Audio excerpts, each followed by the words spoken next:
নমস্কার, আপনারা দেখছেন সময় কলকাতা। সময় নিউজ নিয়ে রয়েছে আমি সৈকত। চোখ রাখবো বিস্তারিত খবরে।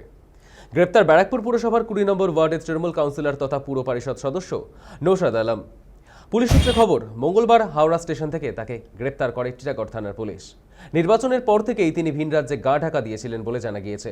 দীর্ঘদিন ধরে তার খোঁজে তল্লাশি চালাচ্ছিল তদন্তকারী দল। সূত্রের দাবি, নৌশাদ আলমের বিরুদ্ধে তোলাবাজি, হুমকি সহ একাধিক অভিযোগ রয়েছে।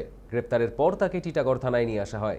পরে মেডিকেল পরীক্ষার জন্য BN বসু মহকুমা হাসপাতালে নিয়ে গেলে সেখানে উপস্থিত জনতার একাংশ তাকে উদ্দেশ্য করে চোর চোর স্লোগান দিতে শুরু করে। ঘটনাকে কেন্দ্র করে হাসপাতাল চত্বরে উত্তেজনা ছড়ায়। আপাতত পুরো ঘটনা তদন্ত চলছে পুলিশের তরফে।